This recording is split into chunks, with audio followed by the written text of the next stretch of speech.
afternoon. So, today's video is going to be about mental health. Yay! Like, I haven't done those videos. Anyways, this time it's going to be, well, because this month is Mental Health Awareness Month.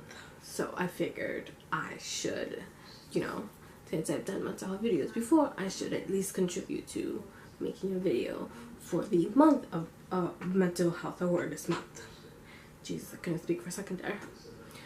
This time I'm not going to be alone, though. This time I'm going to have my mom and my sister talking about why talking about mental health is so, like, taboo or, like, such an issue and stuff like that. Later today, when my sister gets back from school in, like, two hours. So, yeah. Yeah.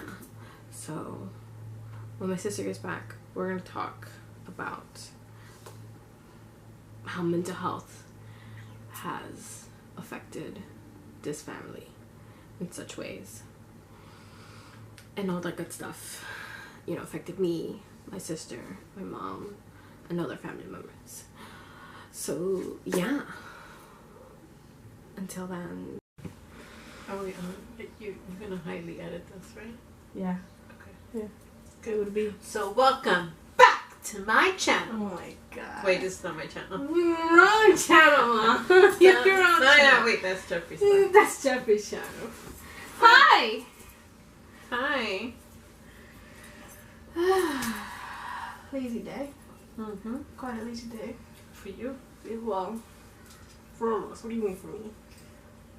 I did things. I did the things. For like what, an hour? Okay, but I did things. Alright, whatever. Anyway, so today's topic is mental health. And the question is why am I doing this to my own bed? I don't do this to any other bed but my own. Anyways, so question for this topic, mental health, has to do with why is talking about mental health such an issue?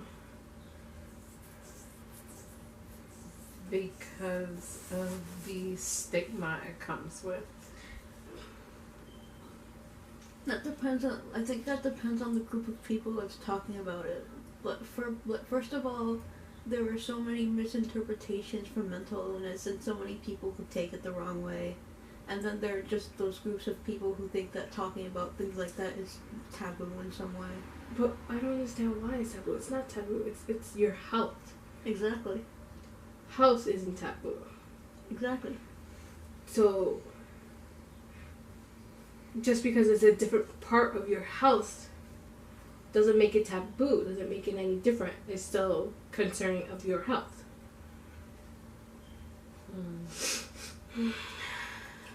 Yeah, but it's still that. It's that fear of what people are going to say about you, what people are going to think about you. I just think that it has to do with this idea of keeping a perfect image of what's supposed to be a perfect life, but there's just no such thing as a perfect life. There is no such thing as perfection. Right. Like that's not an existing thing. That's not. I mean, and it exists in a way of this is your perfection, meaning this is what you think is perfect for you, and that's fine. This is your. But as a whole, as a perfect society, as a perfect life, no, that's not a thing. That is not a thing.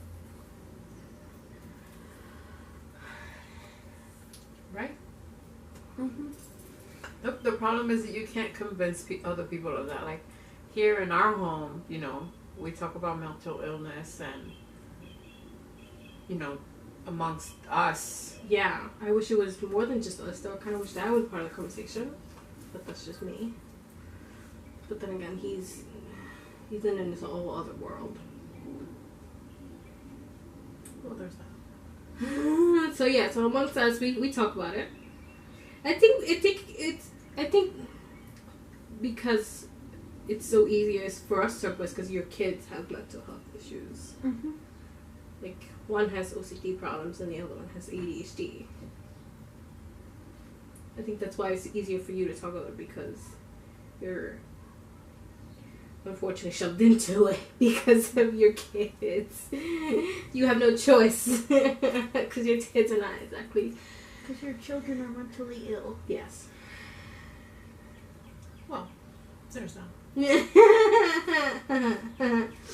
And I'm just a more open person too. There's that. We're all open people. Yeah, we're all open people. More open than most people. Yeah. I wish people would just be open. I don't understand. I really don't understand. What are you afraid of? I mean, besides the obvious of judgment. But they're judging you based on their belief. That's not yours. You know your truth. You know who you are. Don't let what they think is supposed to be reality construe your reality. But I think a lot of that stigma is also fear of, wait, if she has that, I could have that. So if they're so busy judging and going, oh, you're crazy, or oh, something's wrong with you, they don't have the space to say, oh wait, that could be wrong with me too. Yeah, because they think they're perfect and they think they're or that space of what does that say about me, that I have this symptom or that symptom like they do. Mm-hmm. You know.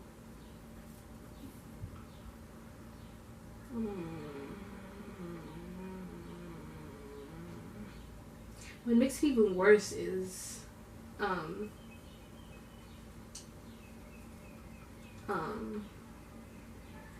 the people that they put the stigma towards, like people from the LGBT. Did you know that they put more letters in the LGBT? Now it's LGBTQIA. What's the Q? Queer.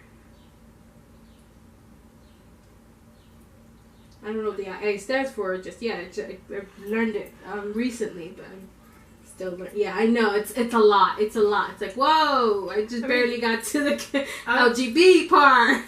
Now you adding QIA? Whoa! I'm okay with it. My thing is, what's the incessant need to label people?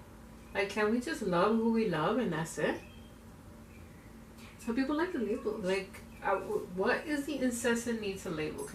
There should be no label. There should be no heterosexual, no gay, no queer, no nothing. Like, we just like what we like. I like vanilla. Am I a vanilla-ist?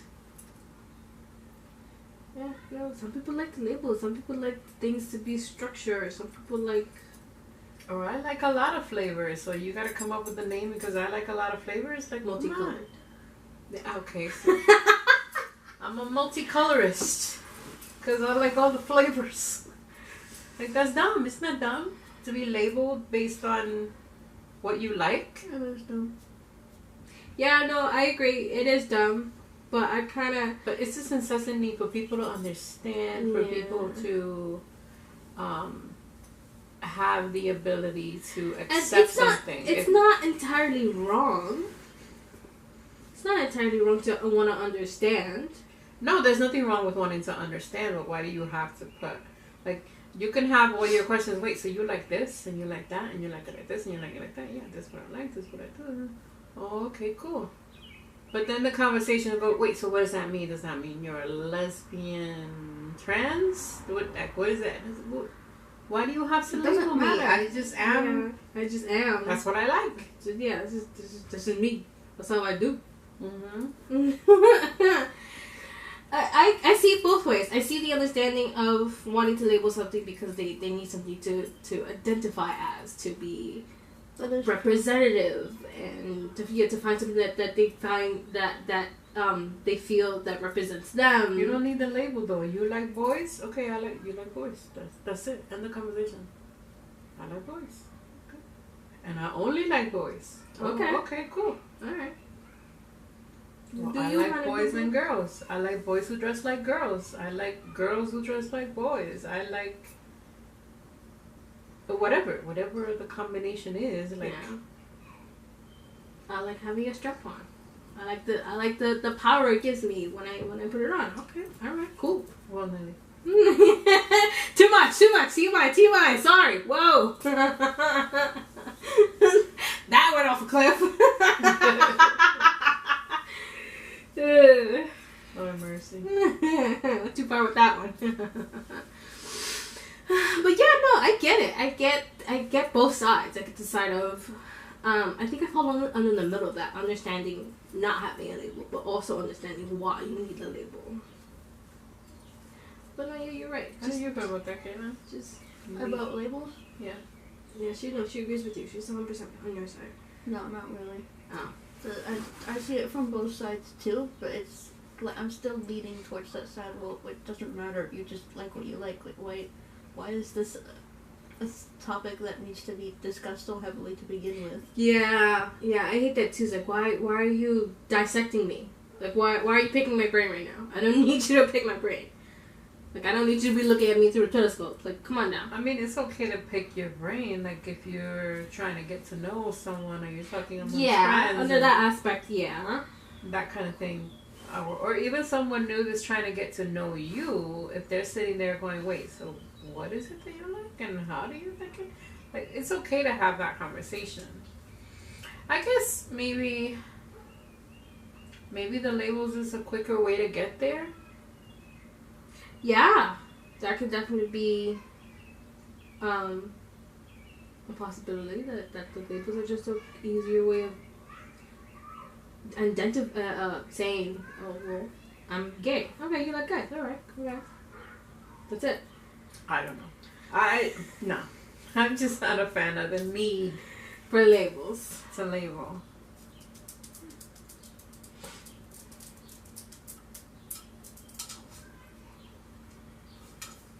I'm not a fan of Sippy, it. sippy. I'm not a fan of it either, but I use this to end the conversation. I'm pansexual. End the conversation. Wait, you're pansexual? Yeah. Didn't we discuss this? I guess I don't remember hearing that label. Yeah. I'm pansexual. What's pansexual again? Everybody and anybody. Gay, straight, Trans, queer, non-binary, binary. Doesn't I matter. like everybody. I like everybody under the sun. And the movie too, because I know some people are nocturnal.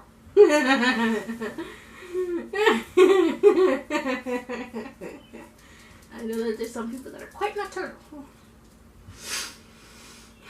Yes, I am pansexual. Brian, shockingly enough, when I told Brian about it, he was like, alright. You still mine though? I'm like, okay. you still mine. I'm like, okay, alright. As long as we're exclusive. Okay. I'm like, okay, cool. Alright. Moving along.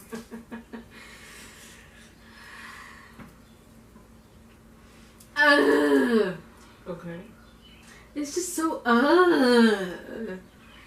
but like it's what irks me even more is just the fear of getting a therapist. Like, if you get a therapist, you're weak. It's like, no, you're not weak for getting a therapist. You're actually pretty strong and courageous of taking that step. Mm-hmm. Honestly, like, you are just, wow, you're actually like doing things to better yourself as a person. Unless you're going to religious therapy, don't do that. Yeah, no, don't do that. Don't do that. Unless you're in religion, then I get you can't really. Oh, that's another topic. All of itself. That's a whole other topic. That's a whole other topic. That's a whole other conversation. That's another video for another day. Yeah. That ain't this one. We're on mental illness. Yeah, we're on mental illness. That's a whole other can of worms that we don't want to open. That's right. That's a whole other That's a whole other can of worms. We're not opening that one. Especially since apparently we all have different views. Yeah. Yeah, this house is quite divided. This house is divided, but that's okay. Yeah, well, it's good to have different opinions. It makes things interesting. What about you? I want to know how you feel what goes to your head the first time with me when you heard that your kid has not only speech delay but ADHD and learning disability and a learning issue. Like that's the three. That's the three. Whoa, that's the 3 T's right there. I mean, three. I don't know what to call that. 3 M's. I don't know what to call that. I think for me, aside from worry, like what is this and how do we fix this and how do we, like, it just became a thing that I had to tackle. Like, it was like, okay, well, what I want is for her to have the most normal life she can possibly have. So what bridges do I need cross? To get there. Yeah. So it's like, who do I need to talk to? Who do I need to call? Who do I need to... Yeah, what do I gotta do? What do I gotta do? Yeah. Where do I need to cry, beg, and plead? And just when things were... Just when you thought that you only had one child with mental disability, here comes another one. Caitlin. That was actually more difficult. Because it was so sudden. Because it was so sudden and unexpected. There were no warnings. There were no warnings, no flags, no red flags. There were no. It's just a straight on that you noticed. Right. It was just a straight on oncoming traffic that you were just like, whoa, slow down. Right. Exactly. It was more like, what? I want to know, how did you feel coming to terms and realizing there's something wrong with my head? I need to talk to somebody about this. Well, I think at the time that I came to that realization, I was already in a really, really horrible place, even not knowing that there was something wrong with me.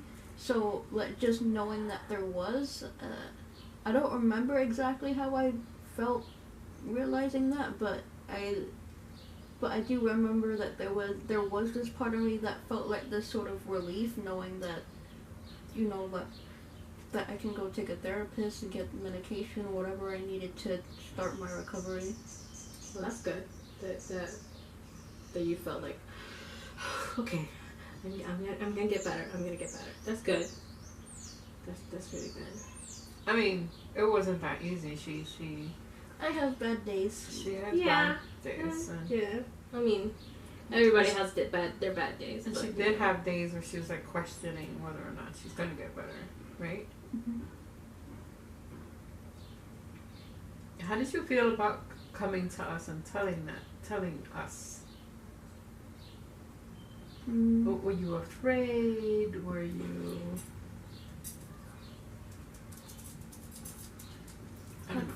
Well, at first, when I first told you and Dad, I was still at that point where I didn't really realize that there was something like seriously wrong.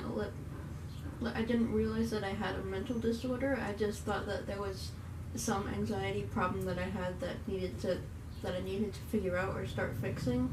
So, when I told you and Dad, I wasn't anxious about it or anything. It was just me sort of coming to terms with the fact that there was something wrong that I couldn't just push to the side, and that I actually needed to make an effort to try and fix.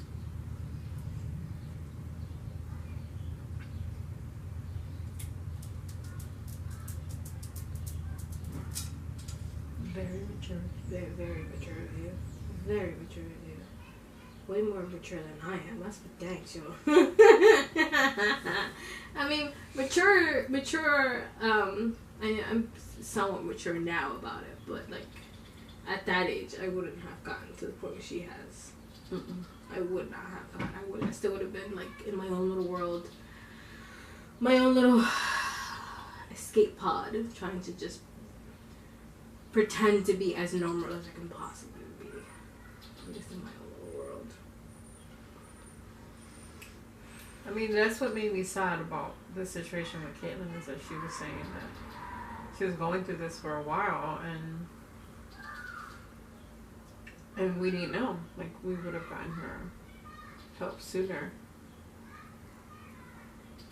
I mean, it's hard to say better late than never, but thankfully it's starting now than later in life. Way later in life when she's already, like, trying to financially support herself. Right. It would be even difficult then, because then that would, she would have to change her beliefs to, not have to, but like so much within her mind would change. Well, now she's still developing mentally. So I would say that better late than never, but better now than way later in life. Of course. No, okay, my next question. Dad.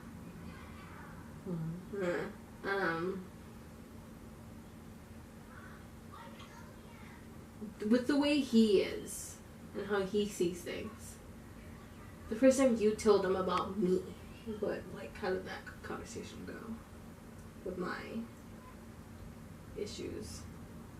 Were you together then? You were together by the time you found out? Yeah, there was no, like, oh, I came, there was no coming to him and, like, telling him, like, we were going through it together. We were figuring it out and getting information together. Mm-hmm. So, there was no coming to him and going, oh, as it turns out, Emily has ADHD. Like, we went to the appointments, the big ones, and the doctor sat us both down and said, okay, this is the issue. This is the thing. This is the thing with the kid. This is the problem you're having with your child. Mm-hmm. I feel like for me, I honestly just really wish that he would just be understanding and respectable and maybe not necessarily accepting, because I understand that this particular topic is very difficult. But like, both your kids. Kid number 1 that you say is your kid is going through it. Kid number 2, who is actually your kid, is going through it. You have 2 kids who have mental issues, and this is the approach you've chosen. This is the road you choose to walk on. I mean, that doesn't mean that he's not understanding. He's understanding. He just has this very militant way of dealing with what he understands. Very militant. Holy. For us, it's harsh because it's militant and because we're not like that. We're very free flowing and it's okay. We'll get through this. That's us. Mm-hmm. And he's like, this is what we gotta do, and this is the bridge we gotta cross, and this is the path I'm pointing you to. Just take it. And we're like, whoa. First of all, you ain't pointing me. You pushing. Don't push me. You pushing. You pushing me on that path. Whoa. This is not the path I chose. Second of all, I don't like your tone. Yeah, I don't like his tone. I could be saying the same thing that he's saying, which at the end of the day, most of the time I am saying exactly what he's saying. What he's saying is just that you spin it differently. As what he would say is that I sugarcoat it. You're not sugarcoating. You're making it nicer. You're making it easier to understand. Hablando del rey de Roma. Alright, well, ending this shortly because Dad has arrived and we can't really talk about this conversation with Dad home. Bye. Bye. Peace. Hi, hello. It's the next day of that recording I recorded of the mental health thing. What was I gonna say? First, let me put this thing up because holding this camera one-handed.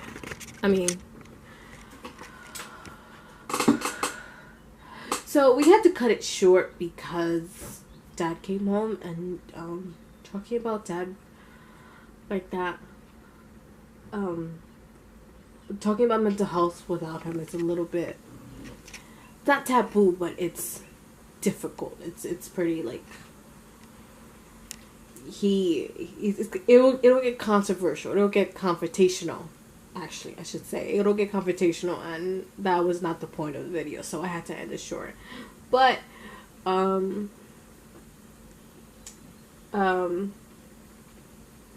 I was saying was that I really do wish that my dad was a little more open.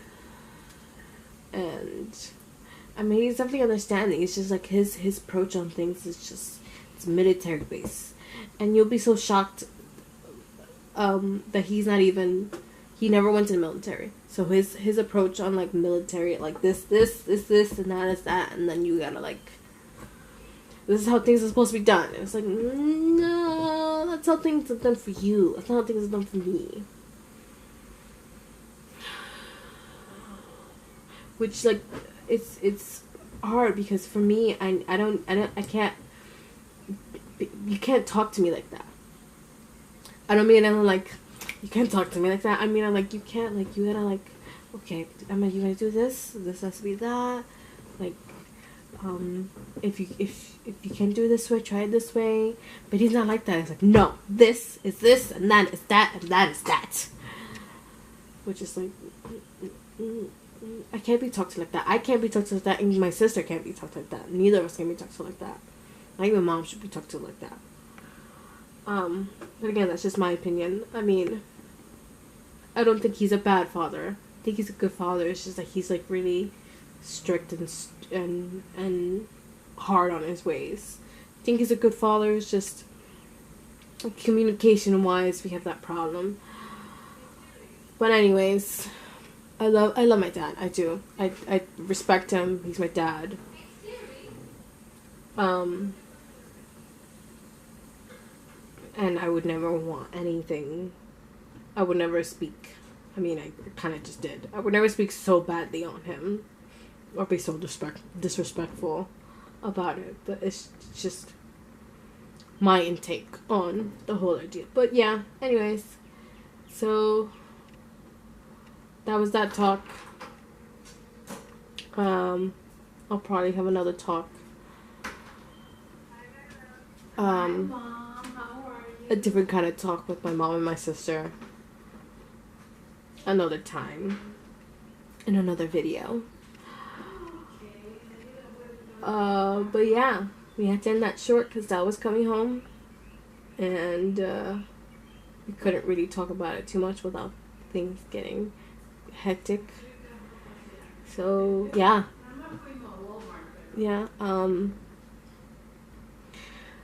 another thing, I know that there are going to be comments about my body. I am aware of this. I am wholeheartedly aware of this. Yes, I'm a big girl. Yes, that's okay.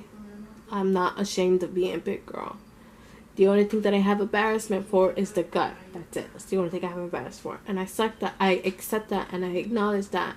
And I also acknowledge the struggle that I have of changing that. It's in the works. I'm trying. It's not easy. But yeah, I know that the comments are gonna be like, "Oh, she's such a big girl." Yeah, I know. I have a mirror. I have eyes. I see. I'm working on it. But if I'm gonna be a big girl, I'm gonna be a big girl. It's just the only thing I have a problem with is the gut. Everything else is gonna be big, and it'll be okay. I'll be big and voluptuous. Okay. Bye. Later. Until next time. Till next conversation with mom and my sister. Till next discussion with mom and sister. I think that'll be the outro from now on. Yeah, until the next discussion with Mom and Kate. Okay.